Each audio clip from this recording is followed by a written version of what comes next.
Where is this? Okay, you are recording this meeting.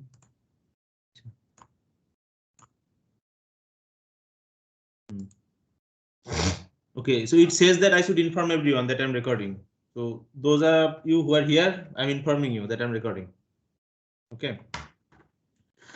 Okay, so it looks like 8 people are here in the meeting room. Okay, but I think there are few more people who have registered for this course. Okay. So,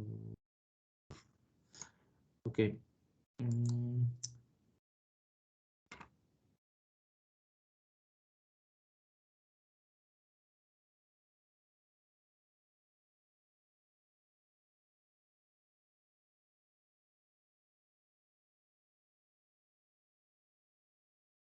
Okay.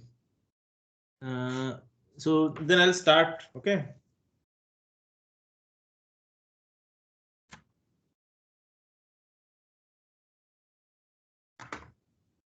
Okay, let me first check if my this thing is working or not. Okay. So good morning, everyone. So today we are going to start lecture on this course. So this course code is TH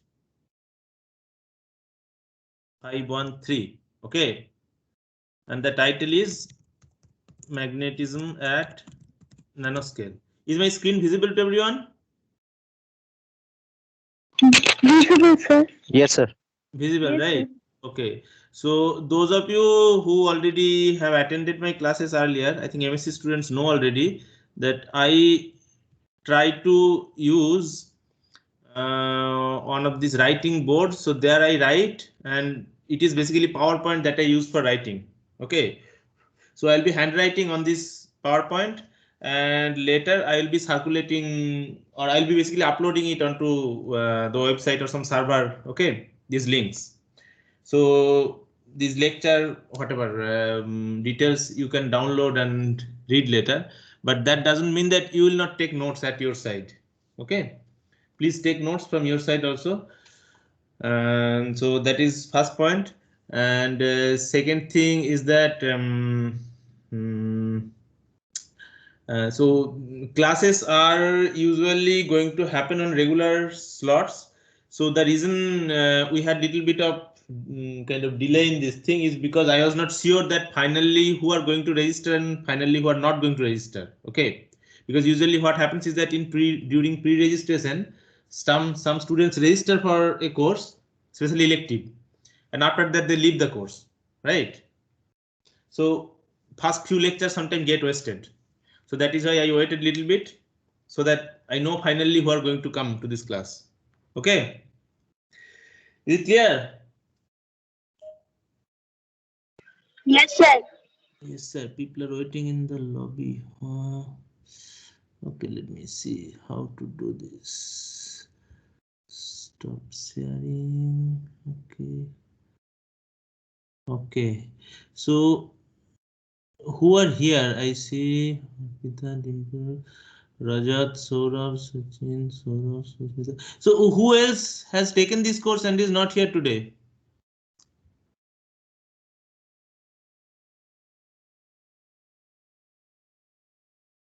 Anyone?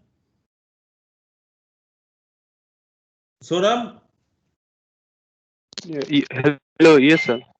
So do you Sir, know who has taken this course but is not here today? sir, Shruti is there, Shailesh is there, Pawan also has taken this. Okay. So are And they going to be in this course finally, or they're going to take some other course? yes, sir, they have selected this code. They are Okay. going to. Take. Okay. So is it possible that you can just send them some WhatsApp link or just tell them to join? Okay, sir, I am Okay. messaging you.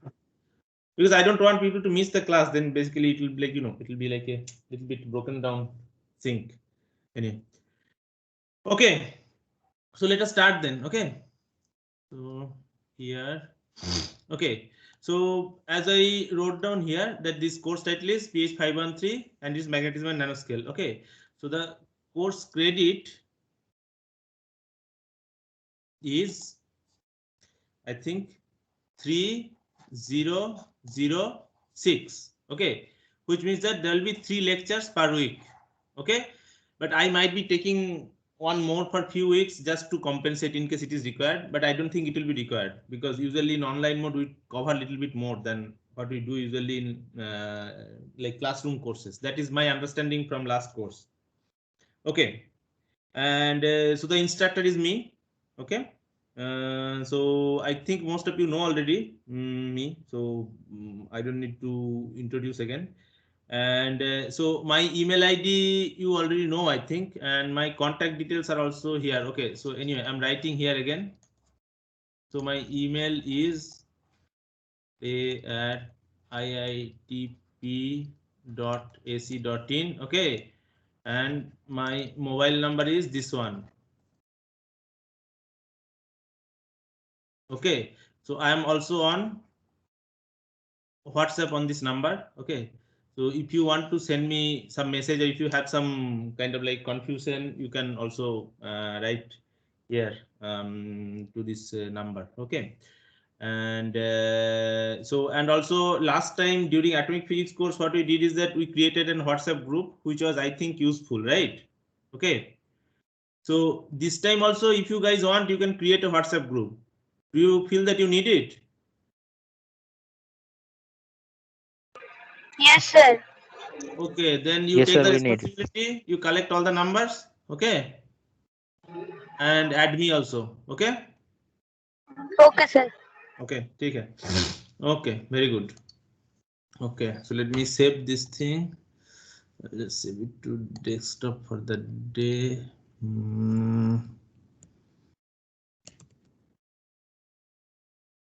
One. Okay. So this is the basic details. Okay, now usually I mean earlier what it used to happen, the exam used to be basically mid sem plus end sem plus some tutorial, some class assignment, something like that. But now because of this online mode, everything has been shifted.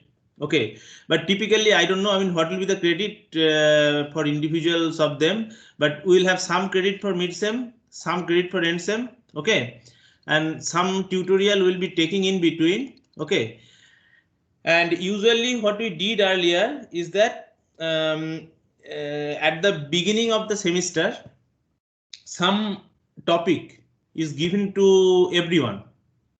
Okay, and then you can prepare for the entire semester and you have to give a presentation usually towards the end of this course. Okay, so the topic that you are going to present here, so it can be anything of your choice, but it has to be related to magnetism. So it can be related to your research topic or your MSc project topic, but it has to be related to magnetism. That factor has to be there. Okay. So you will have to give a presentation at the end of this. So if you want, you choose your topic and then email me. And then we'll finally prepare a list and then we will circulate and then we'll finalize this. Okay, so let's say by next weekend, so today is 8th, so let's say by 15th January we'll finish this. Okay, okay. Is it clear to everyone? Yes, sir.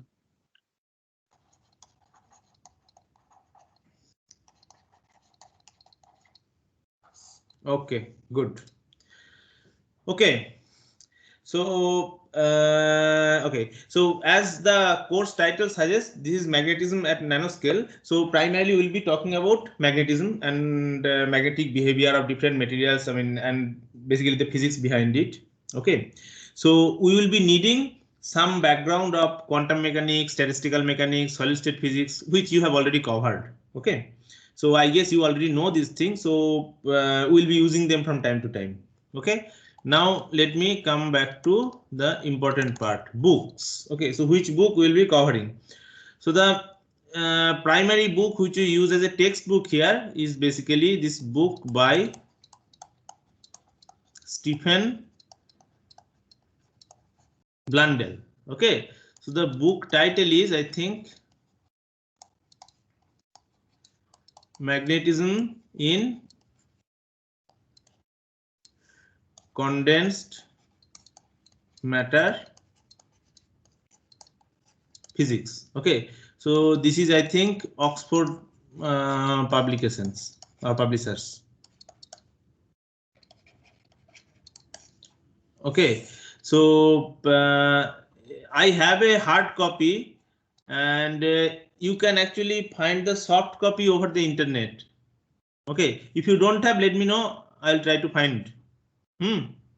Okay, so this is a very easy textbook, and it is quite useful actually. It is specially made for master students and undergraduate students. Okay. Then the second book is by, I think is, okay, I can remember the full name. Okay, it's by, I think, J.D. Coe. Okay, Coe. Okay, so he is a professor in I think Trinity College Dublin. So this is quite a thick and fat book. So this is also, I think, Magnetism. The book title is Magnetism. Okay, again, you will find the soft copy on the internet. Okay, and the third book which I use from time to time is the book by Kittel, Solid State Physics book. Okay. Okay, so this one I think you already have either or you know already. So this is kind of quite obvious choice. Okay, and from time to time, so mostly for the later part of this course, when I'll be talking about spintronics, so there I will be taking things from another two books, which I'll be letting you know later. Okay, I don't have the exact title with me now. So there will be another two books which I'll be following there. But primarily this book, first book, will be the one which will be mostly following in this course. Okay. Okay, any question? No? Okay, so this one is a little bit different from Zoom. So I'm also a little bit confused now how to, where is my, this one? Here, this window. Okay, so let me see now. Okay, okay, so I think everyone is here. Okay, so any question? No? Okay, good. Okay, so now tell me, what is your expectation from this course? Okay, before that, what I do is that I'll show you the syllabus. Okay, so this is the syllabus of this course. Is the screen visible? Yes, sir. Okay, so you look at the course content. So we will be covering primarily this content, and I'll try to add one or two topics if time permits. So since it's an elective course, that is why I'm asking, like, do you have any special thing in mind that you want me to cover, or you have some expectation that from this course you want to learn? Is there anything like that?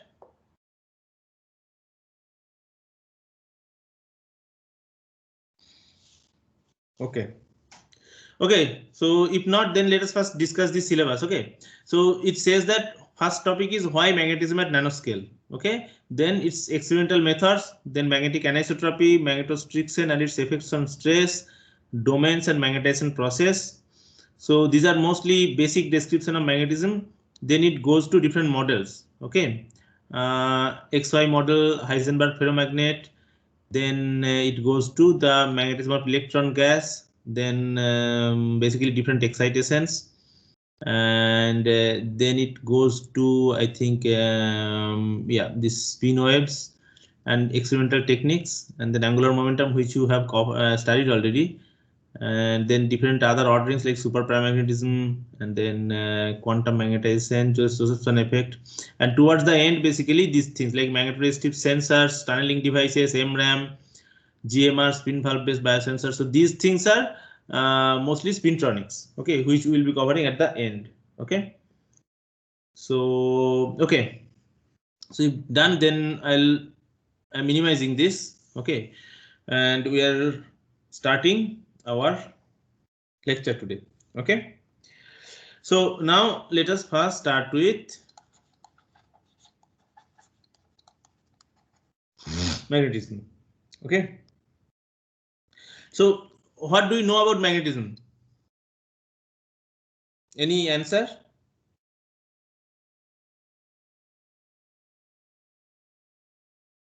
Anyone?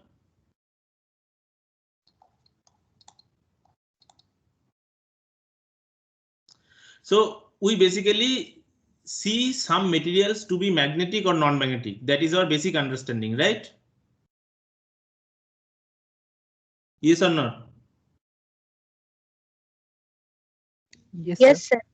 Okay. Yes, sir. So how do we know that some material is magnetic or non-magnetic? How do we understand that?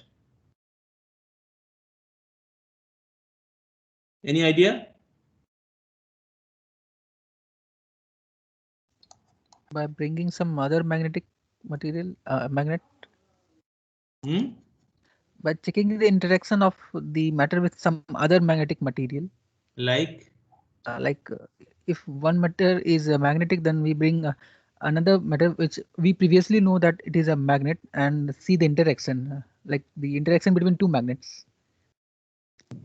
Okay, so a magnetic material and a magnet are two different things. Yes, like if iron, suppose iron is a magnetic material, and if we bring it near a matter with magnet, near a magnet, then it will attract. So by this way, we can find out whether a material is magnetic or not. It is magnetic or not. Okay, but that is a specific kind of magnetic material. Okay, there are other types.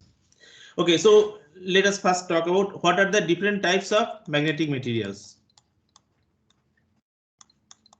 What are the types that are available?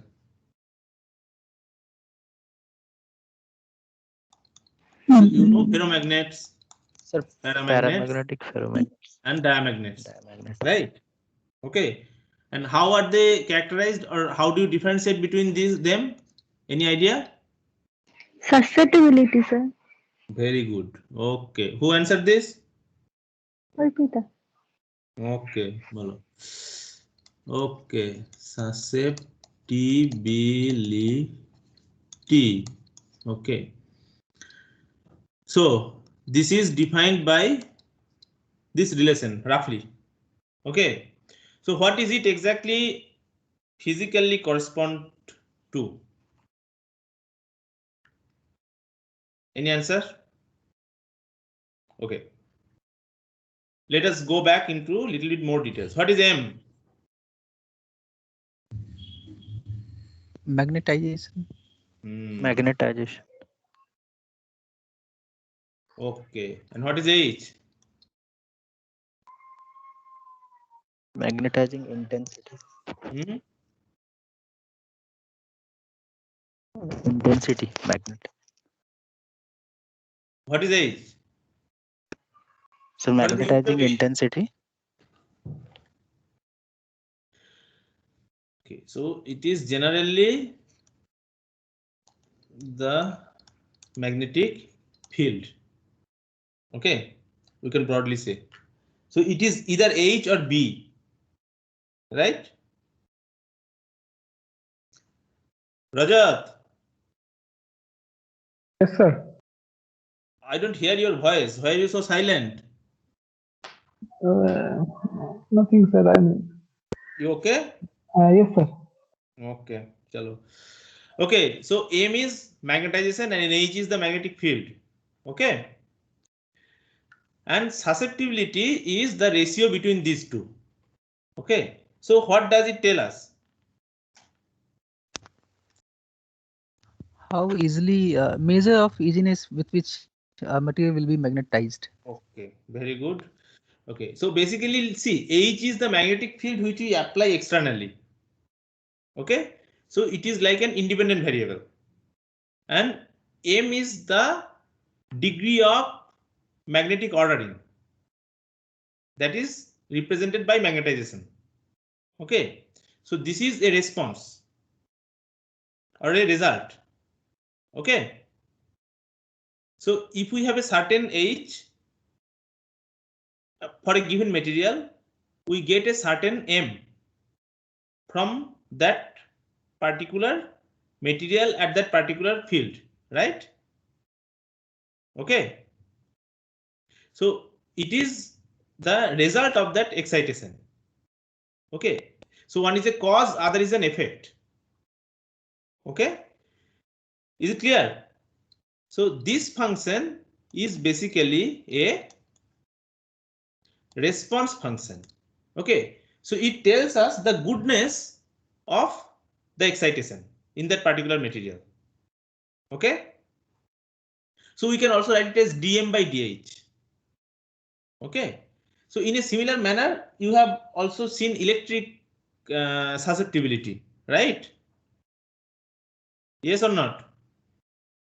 In your solid state physics course, you have studied it, right? Yes, Shruti? sir. Did you study electric Yes, sir. susceptibility and these things there?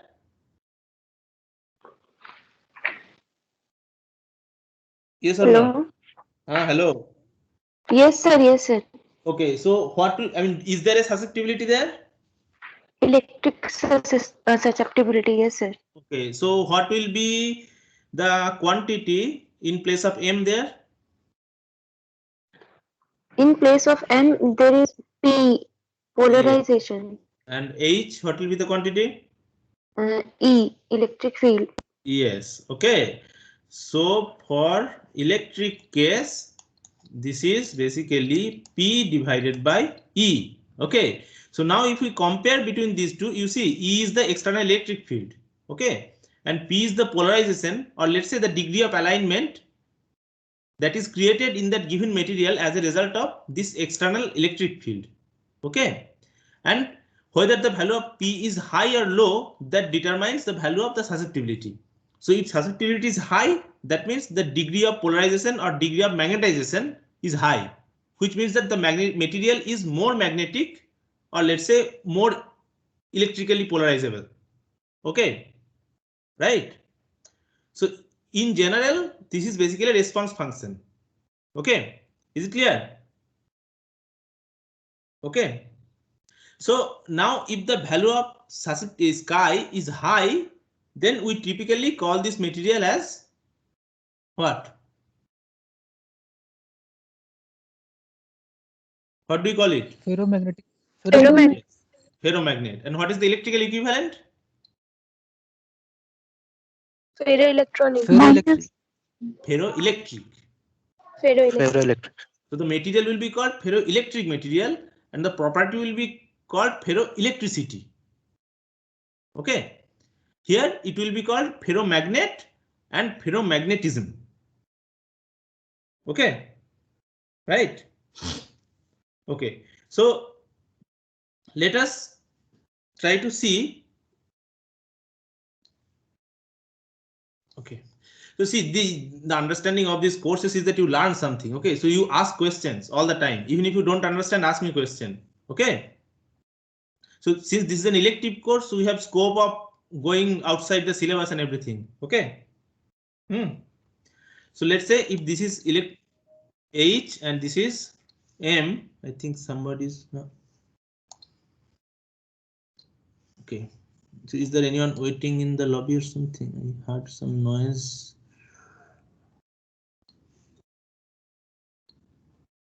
Oh, Pratik. Pratik?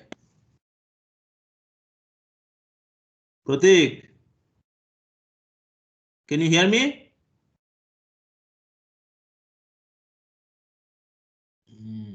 Pratik cannot hear me. Okay. Okay, so let me go back. Okay, so if I want to draw the M versus H curve, okay, so you have probably seen this, right? So we see this kind of a behavior, right? Typically, have you seen this kind of a curve? Yes. Okay, so here we see that, see, if the value of H is small, then the value of M is also little bit small, but then after a certain value of magnetic field, it becomes very large and then it saturates. Okay, so this is the typical property of a ferromagnet. Okay, but remember, also in the case of paramagnet, we see something similar. Okay. Okay, so let us first differentiate between these two. Okay, so we understand what is susceptibility and how is it related to the magnetic ordering. Okay, so now what is the difference between ferromagnet and paramagnet? What is the difference?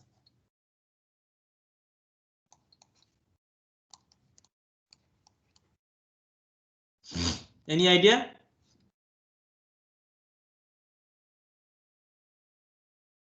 No. In paramagnet, if Sir, we remove the ferromagnetic, magnetic there is field, One by one. Yes, Saurabh? yes, sir. In paramagnetic, if we remove the magnetic field, then there is no magnetization left. But in ferromagnet, after removal of the field, there is still magnetization left. I mean, ordering left in the material. Okay, very good. Okay, and who is Tohidur? I think you are saying something. yes, sir. The response of magnetic field is very more in ferromagnetic rather than the paramagnetic. So response is very strong towards the external magnetic field. That is kind of a little bit, yeah, it is true, but it's not exactly true again. Okay. Sir, Okay. hello. Yes. Sir, in case of paramagnetic, the coupling between the dipole moment is very weak, but in case of ferromagnetic, dipole moments is very strong. Coupling between the dipole moments is Now, very strong. since you have touched that topic, what kind of a dipole moment you're talking about?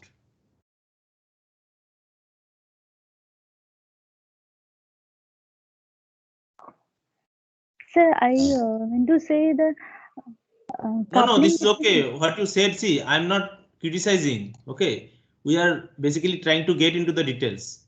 Okay, so just tell me what kind of a dipole moment you are talking about. You are talking about.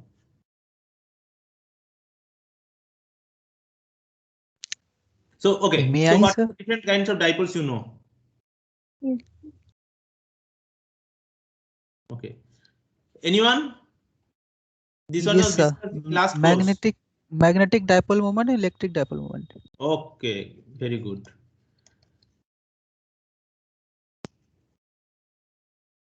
Okay, so what is an electric dipole?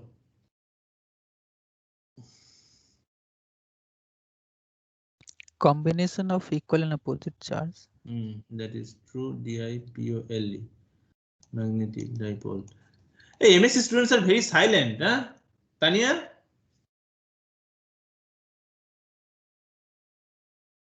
Tanya, Yes, sir. why I don't hear anyone of your voice? Hey,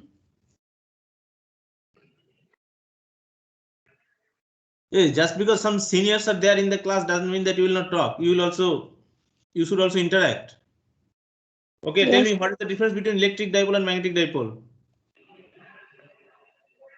So in case of electric dipole, we know that dipole, that means whenever some external electric field is present, the nucleus and the negative charges are separated by some distance. So that is the separation of two charges. Why nucleus has to come here?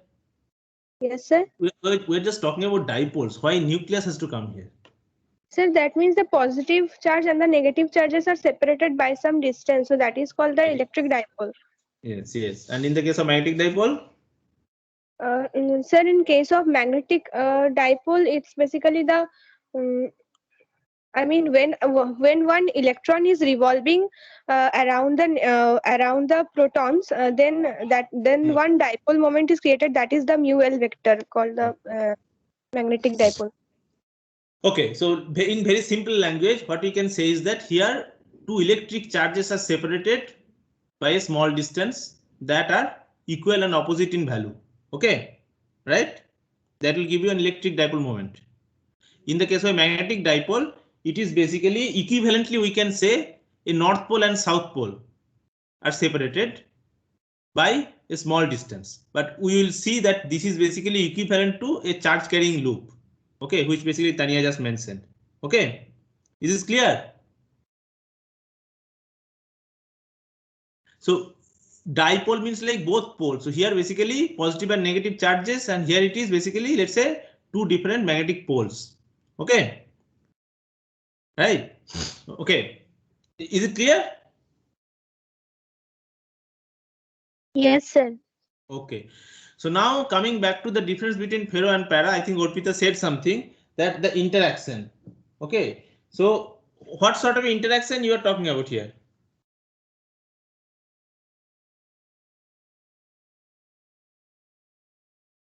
Magnetic interaction. Magnetic interaction. And we'll come back to that later maybe. Okay, but what you said is partly correct. Okay, so basically in the case of ferromagnet, let's say if we have a number of spins, okay, or let's say magnetic moments, let's not go to spins now. Let's say if we have a number of magnetic moments, okay, then there will be some interaction between them which needs to have a ferromagnetic ordering. But in the case of paramagnet, we don't need to have that interaction. Is that clear to everyone? We'll see this mathematically later, and I think all of you have done this thing in your earlier courses. Can anyone tell me in which part you have done it?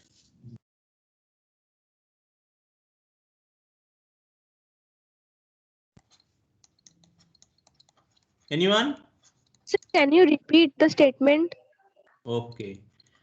So my question is, let's say I have n number of magnetic moments, okay, in a fixed volume. Okay. Yes, sir. If these moments are interacting with each other, then there is a chance that I will see ferromagnetism. And if they are not interacting at all, then it will definitely give me paramagnetism. Is this statement sounds familiar? Sir, Ising model. Yes, Ising model is true, and somewhere else also you have studied this.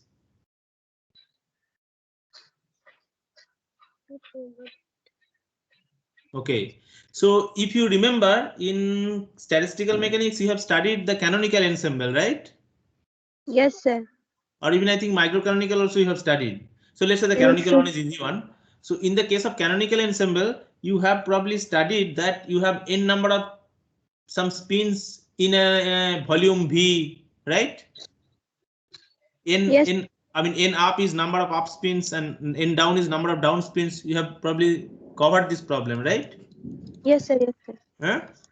Yes, sir. Right? And then from there you have calculated the partition function, total energy, Magnetic moment. then free energy.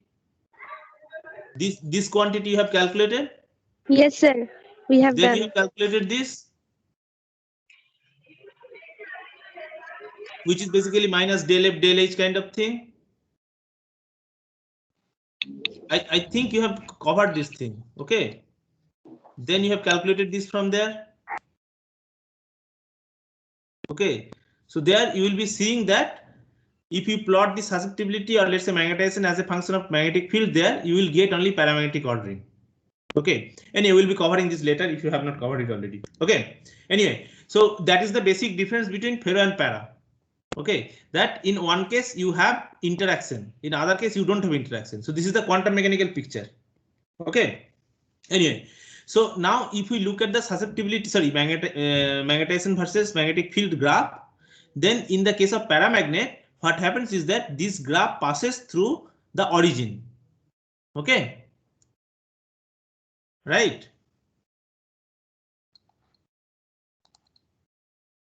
Everyone agrees? Yes, sir. Why everyone is so silent? And this is basically a very easy statement you have covered from I think class 10. Huh? Yes or not? But in the case of a ferromagnet, what do you get? You get something called as hysteresis, right? Magnetic hysteresis you get, right? Yes, sir.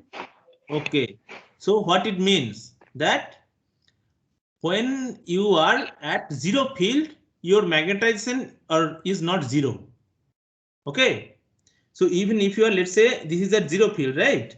You still have a non-zero magnetization. It's a coercive and remnant. A coercive field and remnant magnetization. So this is called as remnant magnetization basically. Okay, and this one is called a coercive field. So coercive field is nothing other than the field that is required to make the material non-magnetic or the magnetization zero. Okay, but in the case of a paramagnet, if field is zero, that means if there is no external magnetic field or excitation, then your magnetization will automatically go to zero. Okay, is it clear? Yes, sir. Sorry, it is non-zero when H goes to zero, but in the case of a paramagnet, magnetization will definitely be zero, which H goes to zero. Okay, so that is why when we see some ferromagnetic material like iron, nickel or cobalt, that when we magnetize it and we leave the magnetic field away from it, it will still stay magnetic.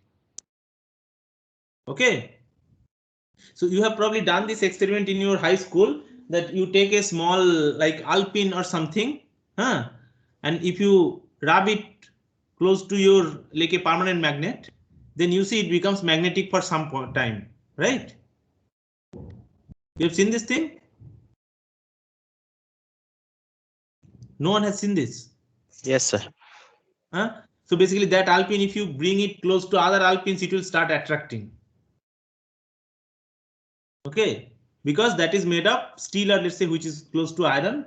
So if you keep it close to a source of magnet, or let's say magnetic field, then it has some remnant magnetization left even when you remove the source of field. That can be used to excite, or let's say create field, a magnetic field for others. Okay, but of course that has a certain lifetime, because we have thermal excitations, environmental disturbances, which will basically destroy that magnetic ordering. Okay, but in a paramagnet, definitely this will go to zero. Okay, now we have a third ordering, that is diamagnetic ordering. Okay, so here what happens is that, let's say this is H and this is M. So what we see here is that the magnetization is negative when the field is positive. Okay, right?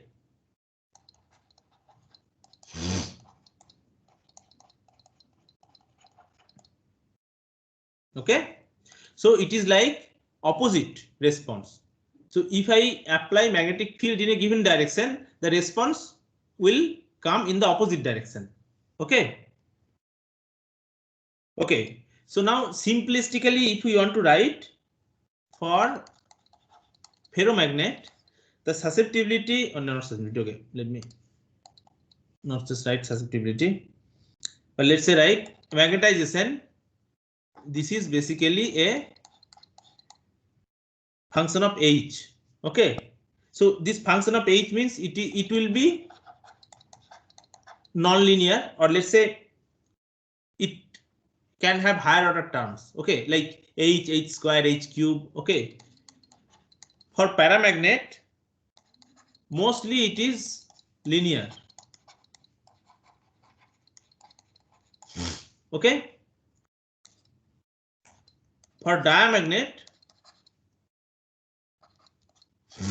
this will be mostly negative. Okay, so these are again like primary observations. Okay, now if we want to talk about materials, okay, then ferromagnetic materials you know already. What are the different ferromagnetic materials? Anyone? It's a rare Ferromagnetic transition. Iron, nickel, cobalt. Okay, this is very easy to remember, you know already, right? Now, any idea about paramagnetic material?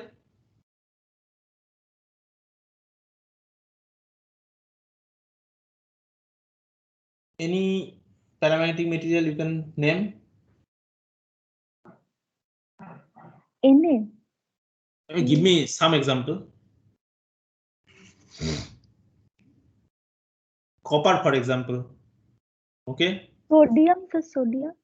Okay, you keep it with you then. Okay, diamagnet. Any idea?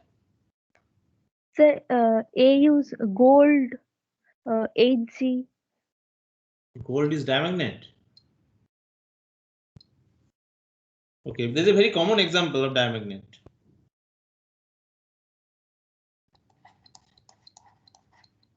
Water, sir. Superconductors, perfect diamagnet. Okay. Okay. Now, okay. So what we will learn from here? So basically, different materials have different kind of magnetic behavior, or let's say magnetic ordering or magnetic property. Okay. Now they have different applications. So the applications which are like primarily in existence are like magnets. Okay, so we have very large applications of magnets. Okay, so anyone can anyone tell me where do we need magnets?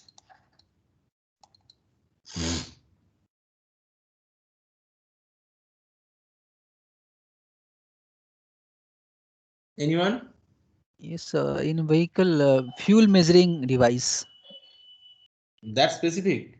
You cannot think something other than that.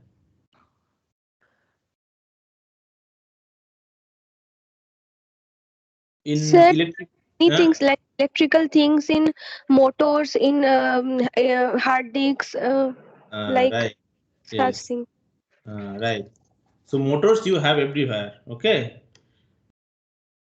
And then in hospitals somewhere. So the MRI, sir. MRI. MRI scan. Okay. And then in labs we also need very big magnets for, let's say, NMR. So this is big industrial applications. NMR. Okay. So NMR you know, right? Nuclear magnetic resonance technique. Okay. Have you heard of MSc students? You have done the experiment also. Yes, sir. You have not got the grade yet. So if you cannot answer this, then you will all fail in the exam. What is NMR? Full form. Nuclear magnetic resonance. Okay. Resonance. Okay. So basically, large magnets are used in lot of places. Okay. Even small magnets are used in.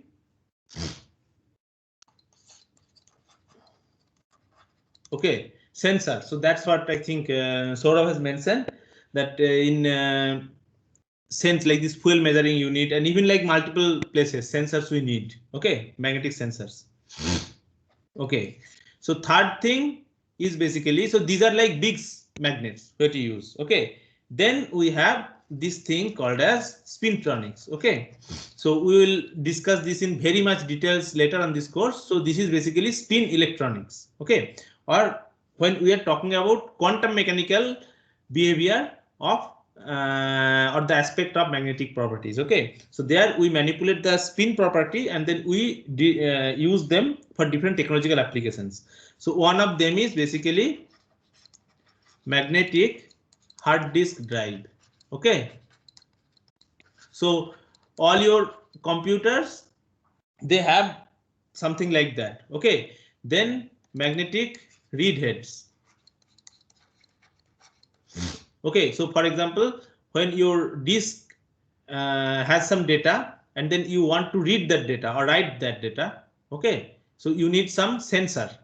So that is, I think, GMR or TMR sensor. Okay. So GMR means giant magnetoresistance and TMR means tunneling magnetoresistance. Okay. Okay.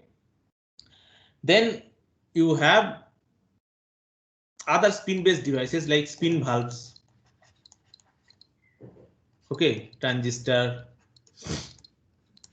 So these are all like very fancy things, like very small scale, like nanometer sized. Okay, so there are multiple applications. Okay, even like there is biomagnetism, for example, if you, I mean, for disease detection.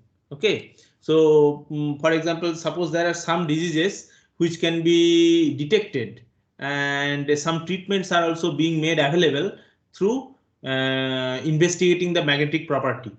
Okay, like some tumor or some cancer cells, something like that. Okay, but these are not very much advanced yet, but people are working quite a lot and some of these things are developed already. Okay, so there are wide ranges of applications of this thing. Okay, so any questions so far? No. Okay, so far we have just given a background overview of this thing. Okay, so now we will start into one by one, basically. So the fundamental object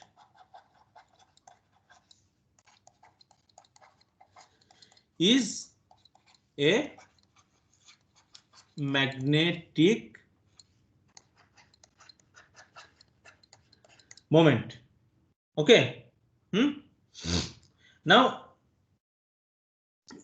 you have already studied that in classical electrodynamics.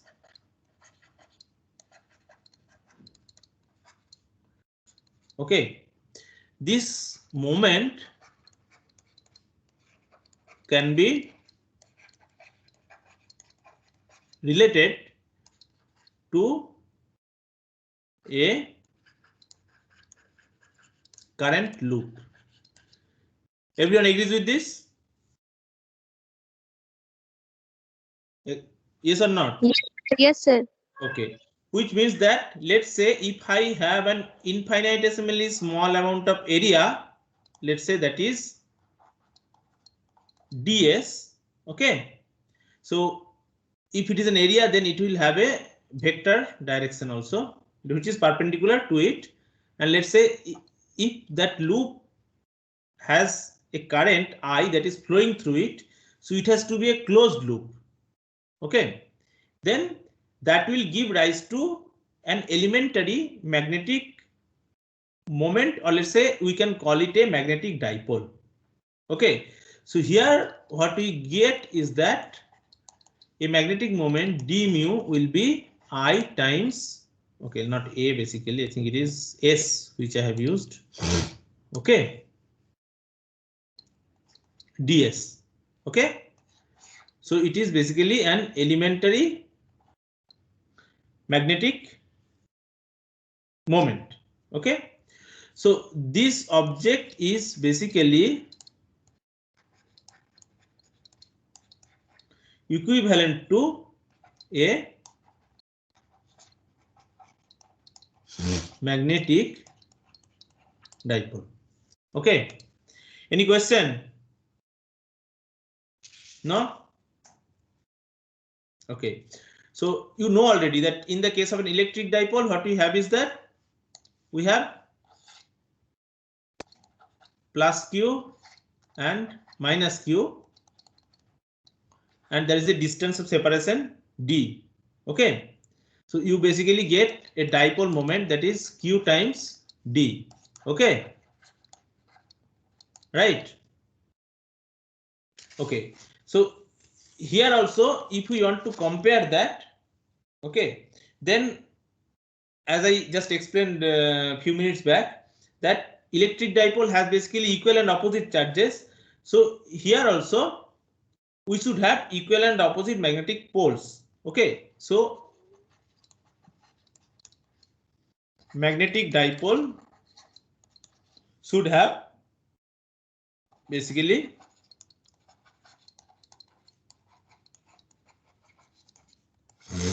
monopoles separated by a small distance, right? The equivalent idea should be like that. Okay, so let's say if we think of that, so let's say this is a small bar magnet and I have a north pole and south pole. Okay, so then what I will have is that, let's say I have these flux lines that are coming from north to south. Here also these are coming.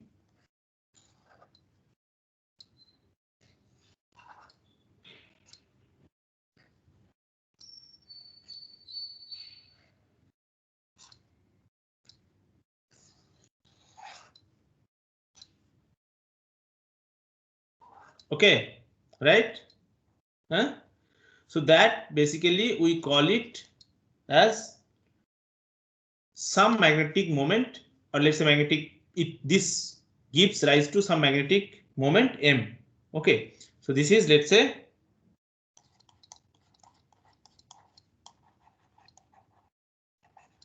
dipole moment M.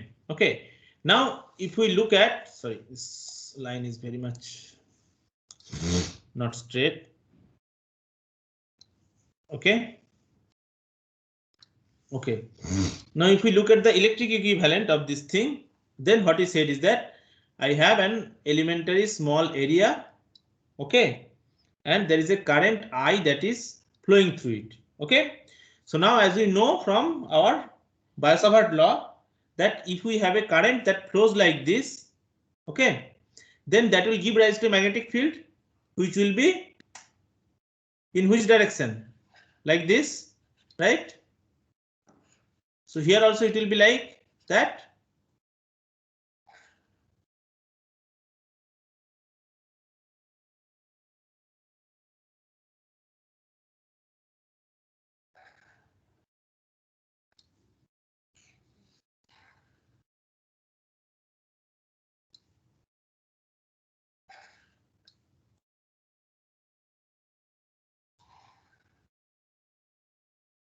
Okay, right.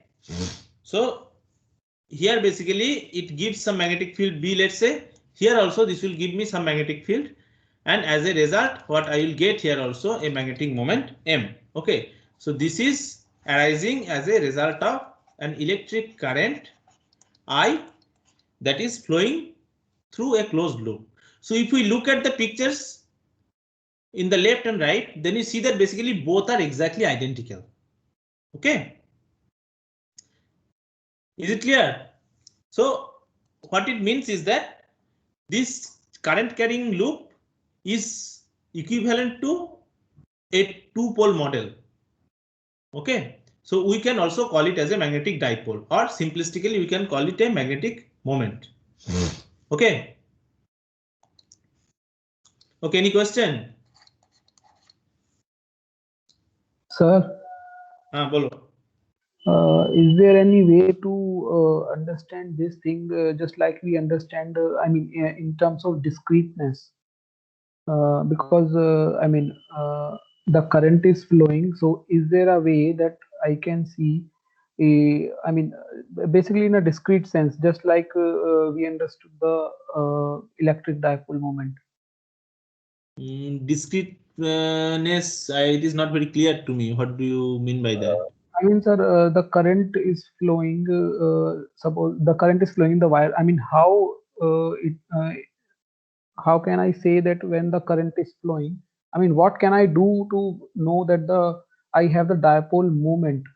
The basic understanding that the dipole moment is getting produced when there is a current in loop. Okay. So basically it is so for the case of electric material, basically electric field. Okay, it is basically a dipole moment that interacts with various, let's say, excitation. So for example, you have probably studied in your electrodynamics that if you have an electromagnetic field, okay, or let's say source of kind of like any kind of electromagnetic spectrum, okay, of any frequency. When it comes and interacts, then these dipoles, they interact with that, right? Yes, sir. So it is not that individual charges interact, but it is the coupled system which interact with that. Okay, so here also in that way, see, at the end of the day, these things are connected through Maxwell's equation. Okay, so here also it is not that individual poles are interacting, because as we know that individual poles cannot exist separately. Okay, so and because we have different conservation laws that have to be followed. Okay, so it is basically a combination of this equal and opposite, either it is charge or pole. Okay, so that gives rise to some property which we measure in terms of magnetization. Okay, and that we call it as a equivalent of this electric dipole moment here. Okay, so this dipole is an idea in the case of magnetism, just to say that it's north pole or south pole, but in reality magnetism is explained through quantum mechanics. Okay, because it's without quantum mechanics we cannot explain that, and in quantum mechanics we as such don't have any kind of like mentioning of north and south pole. Okay, Yes, sir. so this picture I have drawn just to make an equivalent of this thing. So the idea is that this north and south pole, they cannot stay separately. Okay, that is why we need to have an object which can physically sustain, and that is basically, let's say, a magnetic moment, or let's say these two poles combined together. Okay, and the equivalent of that in reality can be created through a current carrying loop. Now, when we talk about a particular material, it's basically, let's say, the electrons, okay, which are moving in closed loops. So you have probably studied like Landau diamagnetism and like this, even this two-dimensional electron gas. I don't know if in solid state physics you have covered this thing, but basically there we will see this picture exactly, that in reality when we can confine a charged particle to move in a circular loop, then these things exactly gives me a small magnetic moment. Okay. Okay, yes, sir. So that is a physical picture you can think of. Okay, so in terms of discreteness, I think that's what I can say. So see, north and south pole I cannot separate. So it is the magnetic moment that I measure physically, and that is a quantity in terms of which I can kind of like explain things, and kind of like which is a quantity which is physically quantifiable. Okay, Okay. so okay, yes, sir. Okay, so if you have any question, you think of and let me know. Okay, but here the picture what I drawn is just to clarify the figure that these are not different. These are basically exactly the same thing. Okay. Yes, sir. Okay, good. Okay, so do you have a class now? No, sir. No one has a class now. I mean, I think you see, this class was originally planned from 11 to 12, but then it was shifted because I thought there is a kind of class of two classes. Sorry, class of two classes. So okay, so just to make it clear, you don't have a lecture from 11 to 12. None of you, is it? No, sir, no lecture. Okay, PhD students? No? No, No, sir. sir. Okay, so then from next week we'll shift this class from 11 to 12. Is that okay? Or, Okay, sir. or is it 10 Yes, to sir. 11 better? Okay, sir. Now you tell me which one is better for you. 11 to 12. Yes, sir. 11. 11 Okay, so then we'll move to 11 to 12 slot. Okay. Okay, so okay. Okay, so